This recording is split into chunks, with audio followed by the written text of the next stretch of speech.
right, guys, here we go. YouTubers, getting ready to go, YouTubers.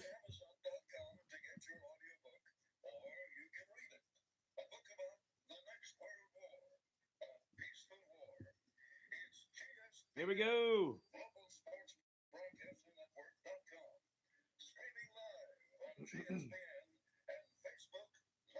Hey, welcome back, everybody. Welcome back to Hanna Time, Thursday. Big third weekend coming up. I'm excited. Got some vacation time coming up still. Looking forward to it. Got a great show for you. A lot of baseball up the top, some controversy again, good debate stuff. Also, some more football news, the CBA. The players are going to be voting on this whole proposal by the owners itself, and a soccer player jumping in the stands to go fight a fan and defend his brother.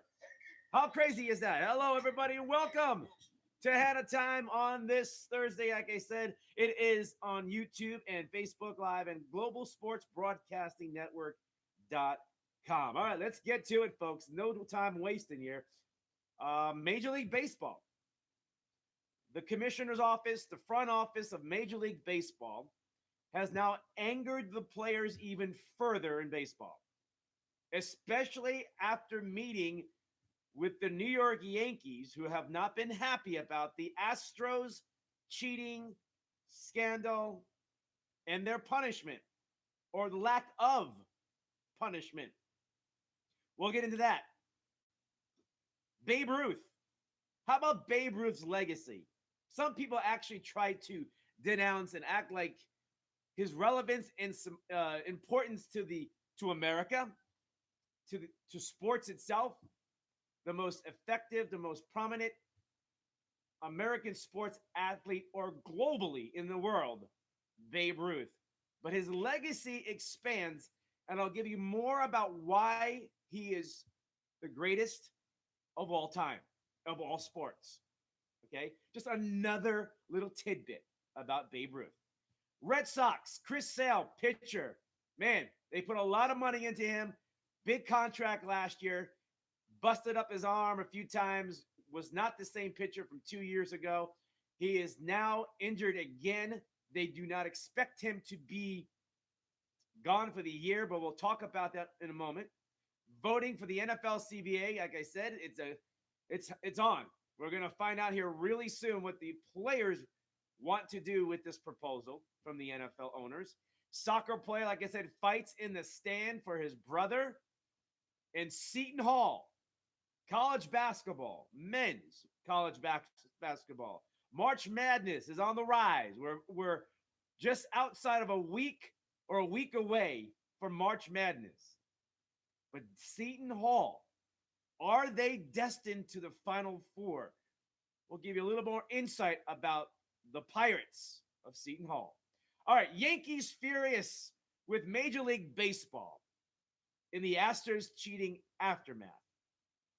That's the headlines coming out of the New York Post. I read about this last night also from another media outlet, but this article from the New York Post gets more informative and more player reactions. So I wanted to roll with it. Listen to this carefully.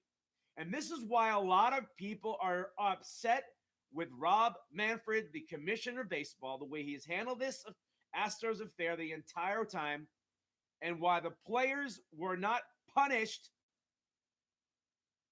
but the players around Major League Baseball are being punished. And I'll explain how they are being punished while the Astro players are not. Let's get into it.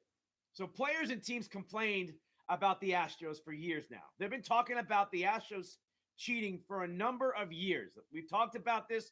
We'll remind you.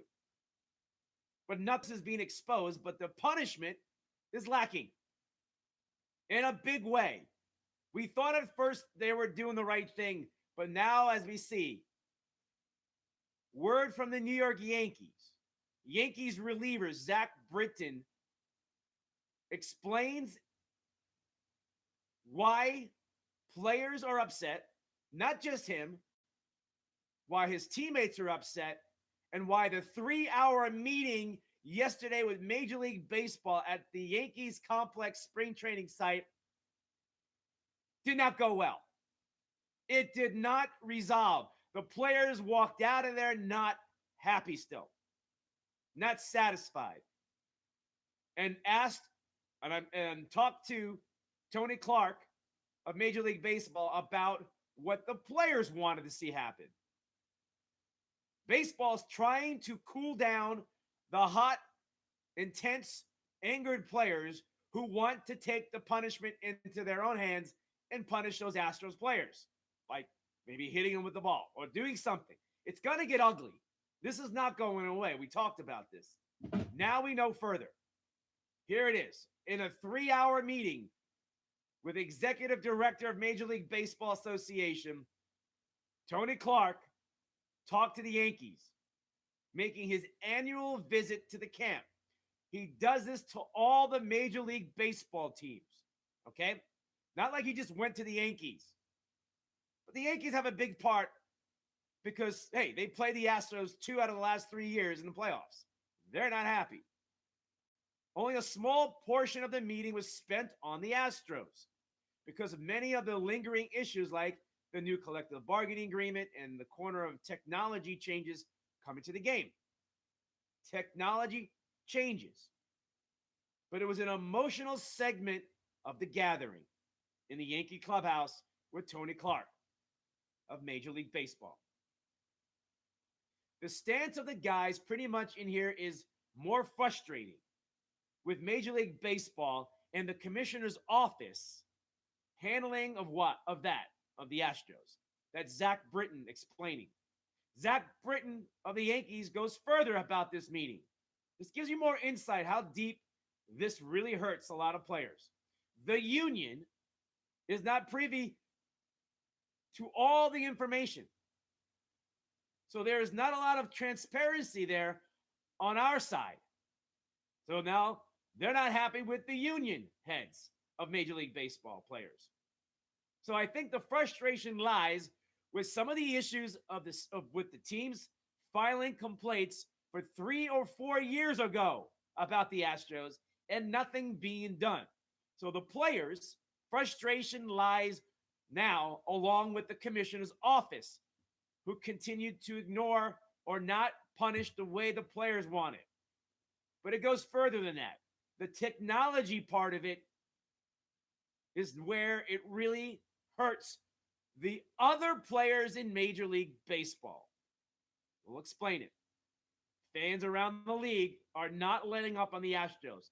They are letting them have it all spring training long and expect that in the regular season. Not going away. But clearly, Major League Baseball dropped the electronic sign stealing, cheating ball and did not investigate the Astros the way Houston should have been investigated. Remember, baseball put in place the electronic sign stealing, okay, that you could not use electronics. But the Astros continued to use electronics. But the Major League Baseball, remind you, said there was no evidence about that in 2019 after baseball implemented the new rule about electronic devices being used during games. But players and teams still complained last season about the Astros. That irks the players who saw all this coming from a mile away, as if the Major League Baseball offense didn't see it. But remember the word electronics. Remember the word devices. Remember how baseball players and athletes all over the world, what do they do the most? They study game film. They study game film during games. That is not happening anymore. It's being taken away. Baseball is explaining what they cannot do and do during the games. That is now irking the players further. Now they are feeling like they are being punished for a team who did it the wrong way, who cheated and didn't play by the rules. So at the same time, this is Zach Britton. As a team, we are more focused on moving forward and trying to win a World Series this year, which I think is the right mindset to have at this stage, Zach Britton saying. But as for technology, hitters still want the ability to look at their bats they're hitting on video during the games. They don't want the game unplugged, as Major League Baseball is proposing. Clark said, Tony Clark of the Players, I said the Players Association, the union, is looking at a way for players to see their at-bats.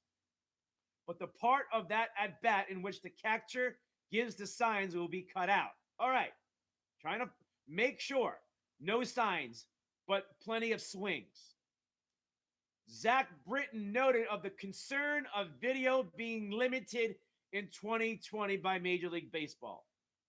I think the biggest thing, this is Zach Britton, baseball player, pitcher, New York Yankees. I think the biggest thing is that when I came up to the major leagues, you didn't have the access to technology like you do now. Now, a lot of guys in the minors are able to view their at-bats. Technology is available to them. They're able to use that right now. Major League Baseball's proposal would just completely be like a blackout. There would be no access to that. That's pretty an extreme stance because of one team, the Houston Astros, that everyone else is punished. This is his quote. Hopefully, we can find some common ground definitely between now and opening day. I think guys would like to understand what we are going to be allowed to use and what are we not going to be allowed to use. There is a state of confusion now, trying to do the right things. The players want and will be doing the right things, I hope. But what is the rule? Is baseball clear? Because as of right now, as Zach Britton put it, there's a complete blackout. And the punishment that the Astro players did not get is now becoming a punishment for all other baseball players who were doing it the right way, who were just monitoring and using video during the game to help their game, to help their at-bats, whatever it is, which is fine, which is fair. All sports do that. But that's being taken away, or it's unclear what the heck they cannot do and can do. And we're just a month away from opening day. And baseball still has not gotten this straightened out with their rules. Feels like a big loophole happening right here. But the biggest thing is that baseball dropped the ball on the Astros. They did not hit them hard. They let the Red Sox get away with it. And they're trying to move on, brush it under the carpet. But the players won't let it.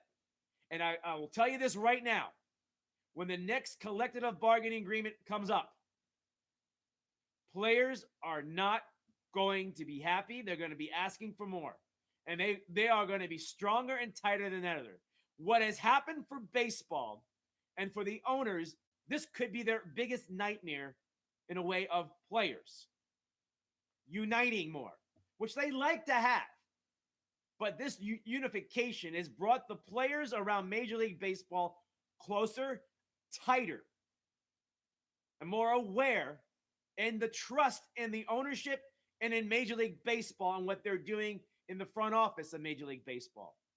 Players have united with this, which means when it comes to negotiate a new player and owner contract for the future of baseball, players are going to feel good about walking in.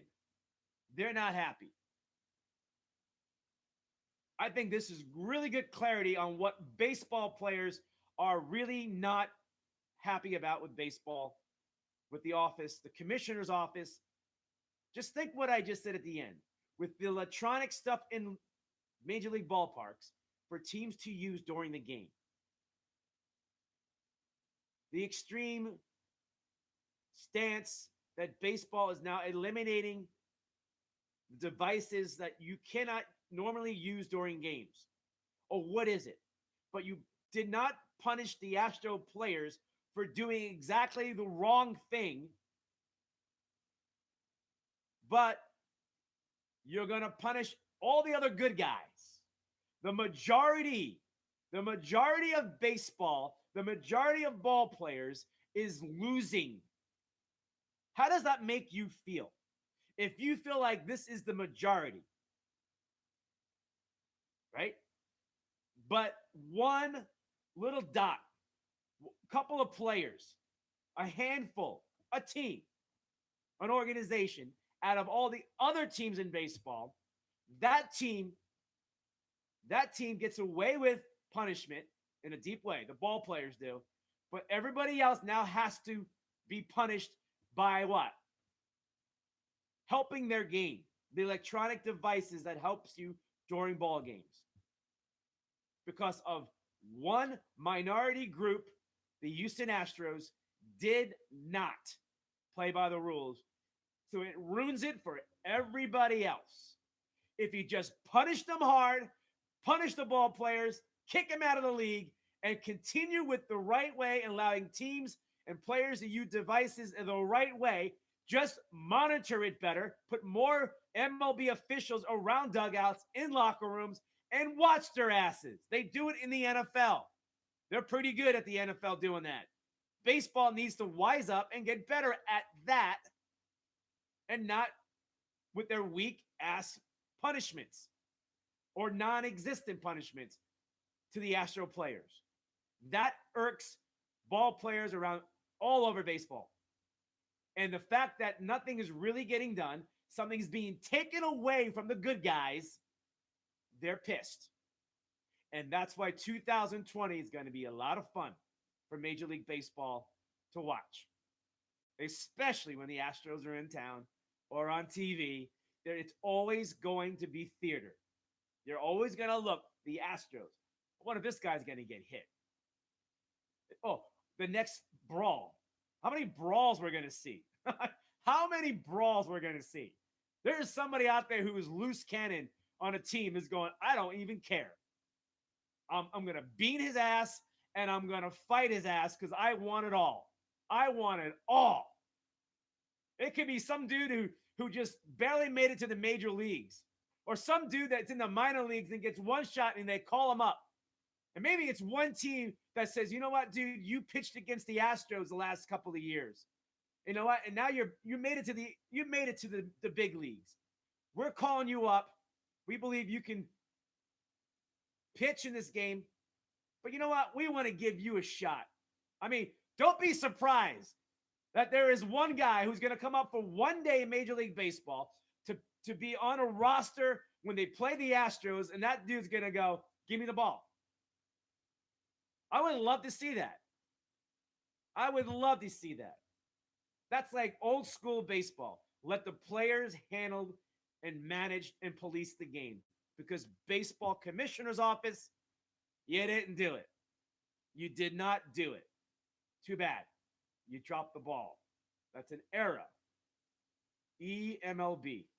All right, guys, popping in. I want to say hi to Don, Kenny Salinas, Marcus Ogden in the house, Scotty Smith, Brittany, Bradley, Andy, Shelly. Hey, Shelly. We have Danny. We got people on YouTube. I got Cesar. I got Antonio. I have Ernest in the house. I got Wilson. We got Tim. Felix. That's why they have batting practice and coaches. Exactly. I agree with on the punishment aspect. I do. Mandy. I know, Mandy. More people popping. I appreciate it. This baseball topic is really close to my heart. I love the game. I love the game itself. All right. Moving on. Next topic. Baseball's Babe Ruth. Long ball.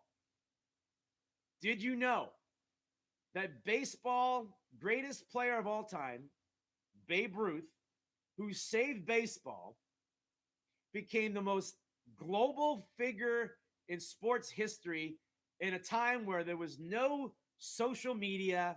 There was just telegrams, and mail. Maybe a phone call, right. I mean, you're talking a time where communication was limited. News would travel and take a day or so to get news from 2 days earlier in most places. But Babe Ruth had a major impact on the globe. He was the Sultan of SWAT.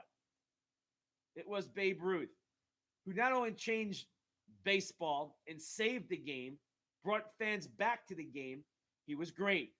He did things because he was able to hit a home run and change the game of baseball forever. Baseball did not have big hitting, power hitting. It was small ball. It was bunts and steals. There was no outfield. There was no walls. You hit the ball over the outfield's head. You ran around the bases, just like old school, like you play with your friends. That was baseball pre-Babe Ruth. And then the Babe showed up, and all of a sudden, the long ball came into play. And it changed the game forever, made the game more exciting. Fans showed up. They wanted to see something dramatic and big and highlights like that. It was Babe Ruth. But there's something about Babe Ruth that people don't realize about a certain rule in the game. I had this conversation with my baseball insider, Al Zayat. Al Zayat was talking about this, and he pointed something out. And I think this is very important for you to know about the great Bambino, Babe Ruth. Some fans didn't have, some fields in baseball didn't have fences, like I said. Fans stood in the outfield, on the field, in the outfield, obviously. On the edge of being ball players. They were right there. They stood near them. Things have changed a lot.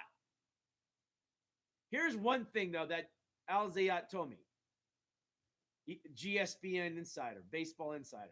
If you bounced one ball into the grandstands, like you hit a ball and it bounces and it goes over the wall and into the grandstand, it wasn't a ground rule double.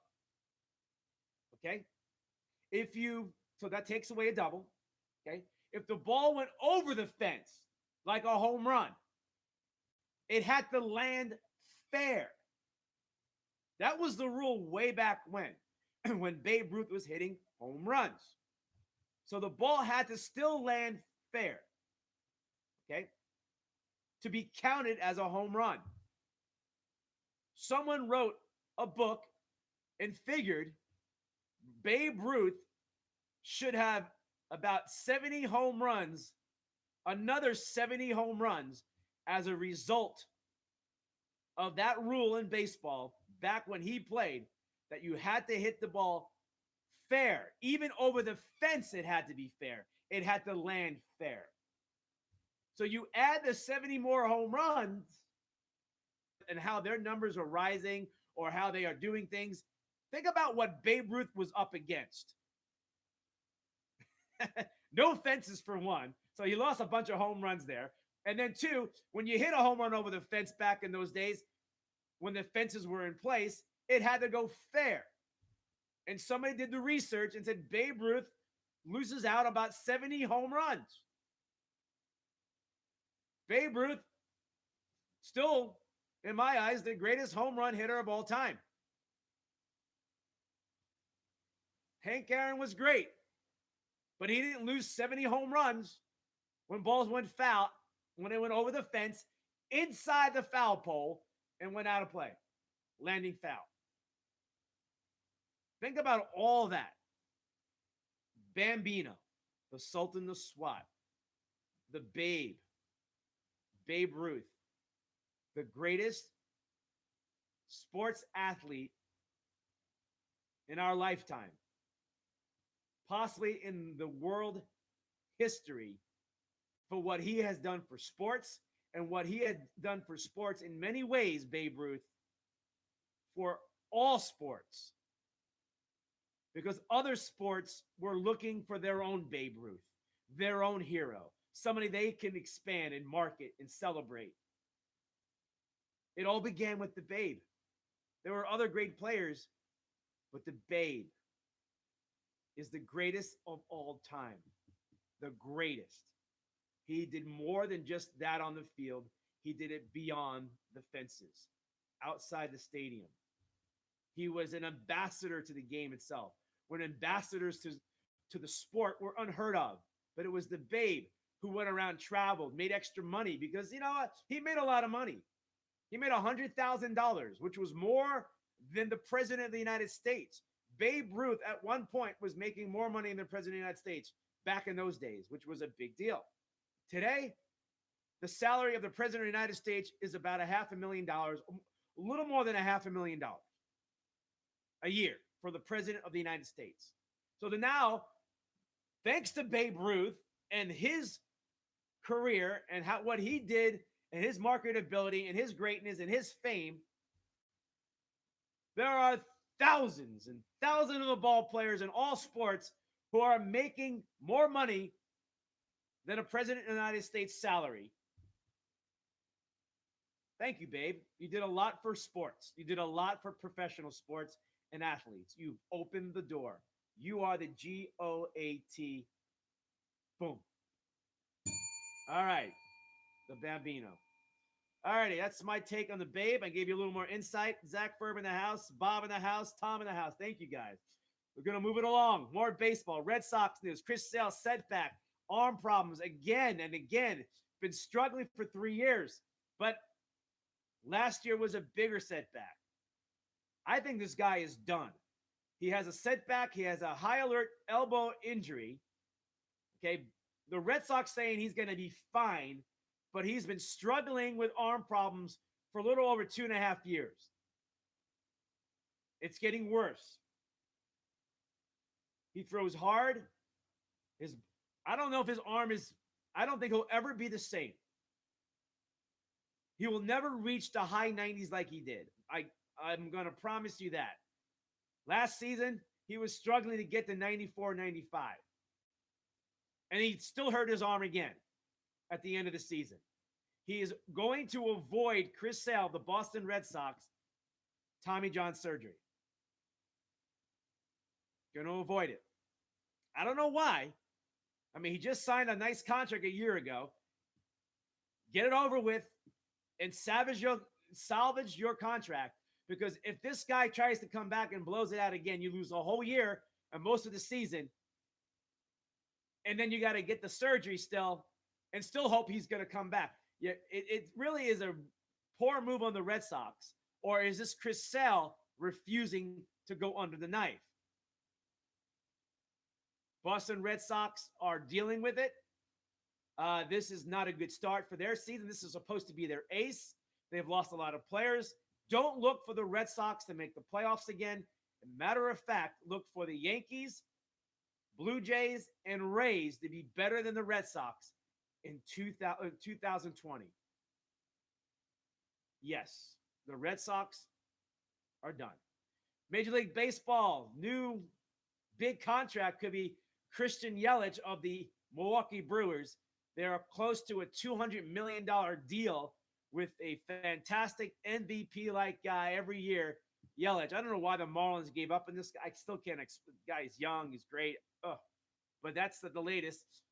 Former Yankee, a future star for the Yankees, who was released over the offseason because of his injuries and roster spots, Greg Bird, lands in Texas with the Rangers and is now turning heads.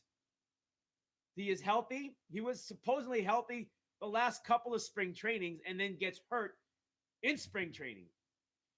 Fingers are crossed for Greg Bird, and the Rangers are keeping their fingers crossed, but they are just ecstatic about what they see with Greg Bird. And we all knew that. I knew that with Greg Bird years ago when he was in the minor leagues. Just the injuries have slowed him down. For a very cheap cost to a minor league contract, Greg Bird just may be on the Rangers major league roster before the season starts in April. And if not, Greg Bird could be a beautiful trade bait for somebody who needs a first baseman. He's still young. He's still got power. He is a disciplined hitter. Just got to stay healthy. And that's the biggest cause. But good luck to Greg Bird. I like Greg Bird. Really do. All right. So the reunion with Bird and the Yankees, okay, it will be next month. when the Astros will come into New York in a 3-game series, is Greg Bird going to be on that Rangers roster?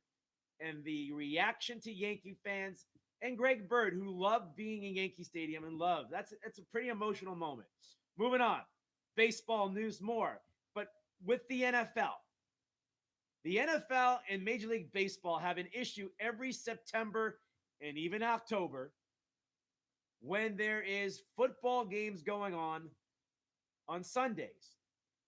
But there's a problem with opening day, opening week, opening night for the NFL and Major League Baseball. The Kansas City Royals today announced a schedule change for the series against the Oakland A's in September on a Thursday night to accommodate the Kansas City Chiefs potentially opening at home at Arrowhead Stadium, which is right next to Royal Stadium, right there. Both the Royals and Chiefs stadiums are right next to each other, same property. September 10th, Thursday night football is expected to be the Chiefs playing and raising that super chaotic if the Royals and Chiefs played that day. But the Royals did something really cool. They changed their schedule. They got permission and they got the agreement with the Oakland A's to switch Thursday night's game and turn it into a doubleheader on Tuesday. A split doubleheader where one game early in the day, then a few hours later, a new game. So 2 different games, 2 different tickets. You don't get the doubleheader where you can watch both games. I used to like that as a kid. You go to a doubleheader and you get to watch 2 baseball games. Fantastic. They don't do that anymore. But the A's agreed. So the Royals will now play a doubleheader on September 8th on a Tuesday, where the Chiefs will have sole possession of that stadium and those parking and everything that goes on around for that big opening night of NFL. And, pretty cool. This happened before in 2013 with the Baltimore Ravens, and the Ravens were forced to open the season on the road because of an Orioles baseball game. Go figure that one out. But hey, it happens. NFL has traditionally opened the season on Thursday night in recent years, and it's not a rule, though. Not a rule that they have to have a home game, but the fact that the Royals are not going to have a baseball game on that night allows football to take center stage and give the Chiefs that opportunity to glorify in their success in their Super Bowl championship. All right, moving on. NFL players, they get to vote. They have until March 12th. Let's get that correct. All right, NFL, CBA, owners versus players. The collective bargaining agreement were sent to the players this morning at 7 o'clock Arizona time, 6 o'clock Pacific time, and 9 o'clock in the morning Eastern time. The players it was sent to them, the agreement. Now the issue becomes they have until March 12th at midnight or 11:59 to vote, to get their vote in. The closing bell of voting, 11:59, March 12th. Today is March 5th, 7 days away. We'll find out on that Thursday, a week from today, what the players are going to do. If not, we may know sooner than that when all votes are in. And then we'll know if there's a 17-game schedule in place. We'll know about the playoff expansion of teams being added to make the playoffs. A lot of players are not happy with this agreement, and they're frustrated with it. They've been outspoken about it. We'll see how the vote goes down. The veterans of the NFL are waiting anxiously because there's a lot of money on the table for them. A lot of money for the veterans, the retired players, pre-2012, that are looking forward to getting more money that they need. Big vote coming up, okay? Now, if the deal goes through and passes, This will extend it through 2030. That's the next time the players get to have negotiation. After a 4-hour meeting to tweak parts of the agreements, that was last week, the NFL's Players Association Board of Representatives voted to send a proposal to its members for a vote. The new CBA to send to player is 456 pages long. Man, I hope these guys can read it and comprehend it. I hope their agents can understand it. This is big. It's going to take some time for these players to read through it and their agents. They need a week to go through it, then get their decision and find out and be advised. They're going to be advised. A lot of these players just want to play football, don't know the ins and outs enough, financially too. And this is why you need agents. This is why you need unions to help each other out and communicate. I'm not anti-union, but I do know that if you don't know enough and you're just signing papers, you could get screwed pretty fast. And the players are looking not to do that to themselves. All right, more news coming up here in a little bit. Gonna say hi to Stephen Harris. Good morning, good afternoon, good evening, and Michael Green in the house. Thank you so much. All right, more coming in. YouTubers, I got you. Appreciate it. Here's a story coming out of Seton Hall. NCAA. March Madness is coming up. My goodness, the conference tournaments are starting next week. And then we'll find out soon enough what teams are going to the NCAA tournament, the March Madness, the big dance, right? The play-in games, the play-in teams, all that. Looking forward to it. This is exciting. Great time of the year. Baseball, college basketball, NBA, NHL. We got NFL. I mean, this is pretty cool.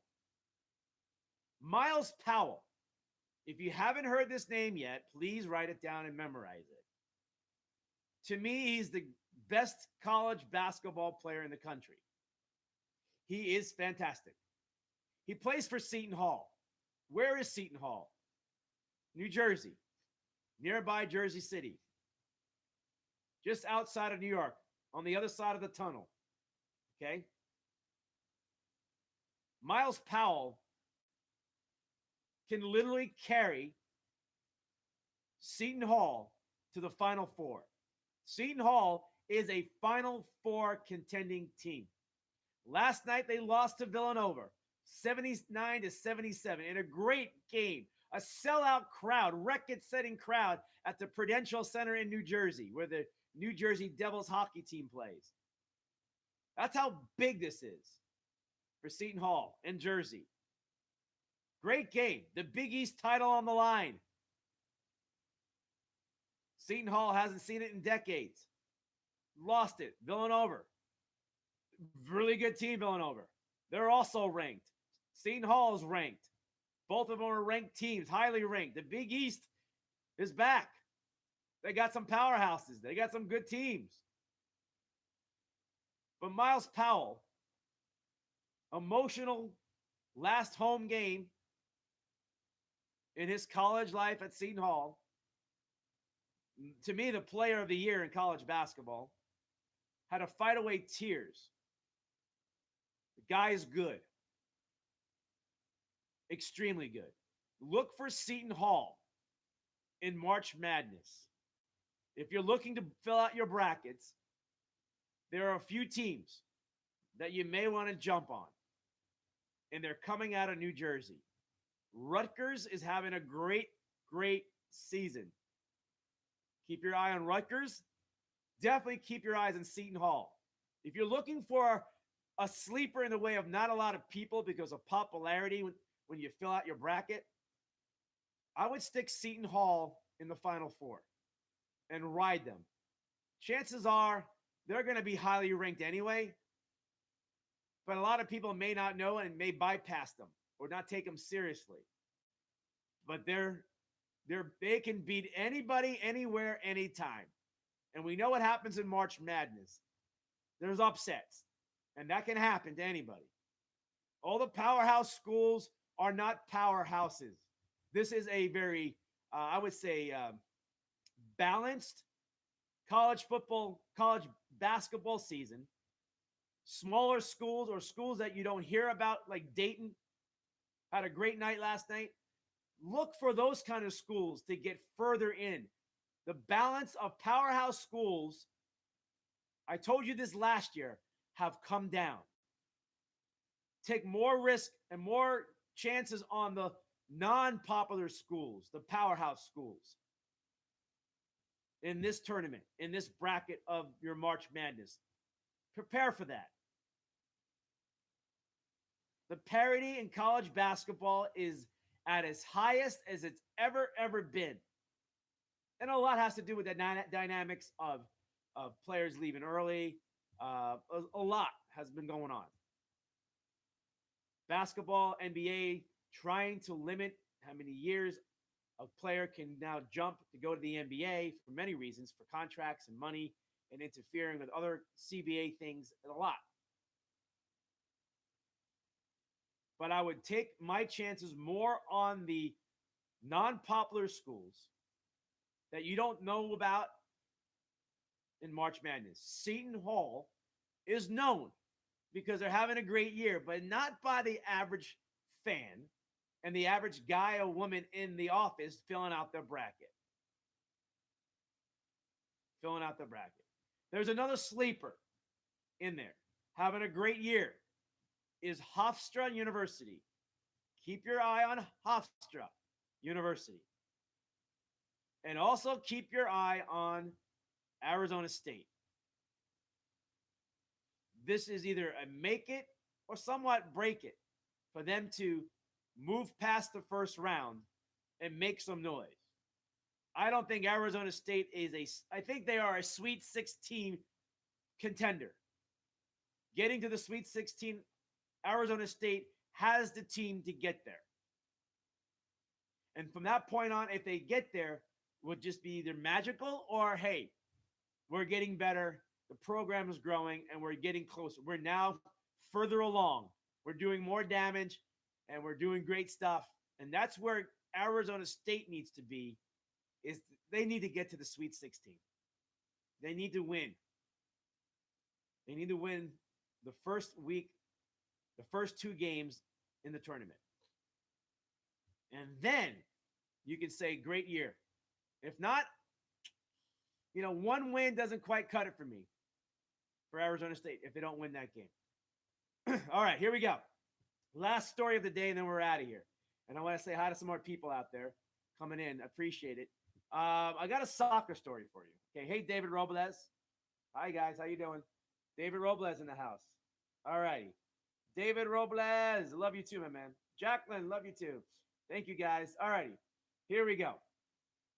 Tottenham midfielder Eric Dier climbed into the stands to confront a fan in a physical altercation following his team's FA Cup loss to Norwich on yesterday. Footage that you can find and look at shows Dier climbing in 20 rows up into the stands to get involved in an altercation. But what was that altercation about? I'll let you know. Footage on social media shows Dier going up in the stands before being escorted away, confronting a fan. According to The Sun, the fan had been insulting Dier throughout the game, and when Dier's brother tried to quiet him down, the altercation ensued. And Dier, the soccer player, goes up to help his brother defend and doesn't quite get into a fist fight, but definitely it was heated. And it definitely was something that could have gotten a lot worse. And for a player to get that far up, not a good thing for him. The team could have gotten hurt, could have been bad. But that's soccer. That's soccer overseas. It's a very emotional, and we've seen this before, players going into the stands. I like the story, And I like the fact that he went up there because it was his brother. I like that when family sticks up for family. And I love that part. All right, guys. I appreciate you coming in today. Hanna Time, again, on this Thursday, March 5th. Unbelievable. We're in March. It's amazing. Summer, spring. It's like here. It's like coming. Anyway, Global Sports Broadcasting Network. It's live streaming right now. You can always check out the shows and other shows on that website itself. Also, YouTubers, thank you so much. I see your comments. I'll respond to them real soon. People on Facebook, thank you for popping in. Thank you for being my brothers and sisters and everybody else. I love you too. This is fantastic. I will definitely be talking to you tomorrow, and then I have some vacation time I got to take. Choo Choo, you're in the house. I got you. I love you. But the Choo Choo, I got to get on the train and get on out. I see you, Don. Thank you, Don. And Jaime, love you, Jaime. Thank you for always being there for me too. I got a lot of love, a lot of family through this, and I love you guys. And I'll always be here for you too, man. All right, I got to get out of here. All right, and keep loving your heart. Okay, I know you do, and I know you got a lot of soul. Right? Be real. I'll talk to you guys. Love you guys, and we'll see you tomorrow on a Good Friday. It's always a Good Friday, man. All right, love. All right, guys, we'll see you soon. Mwah.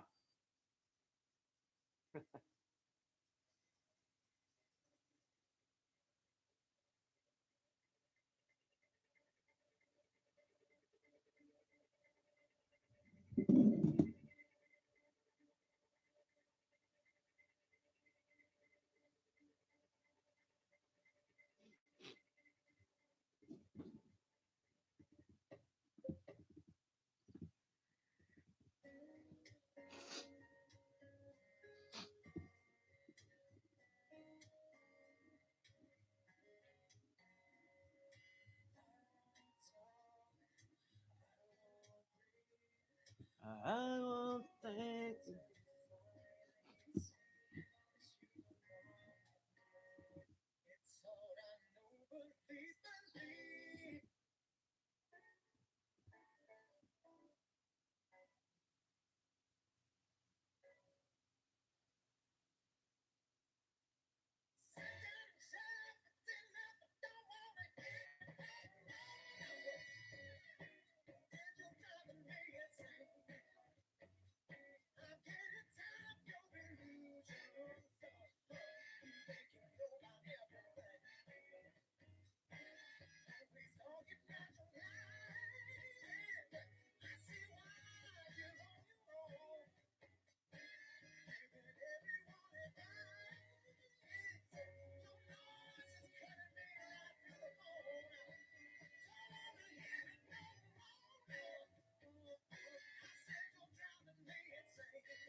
Woo!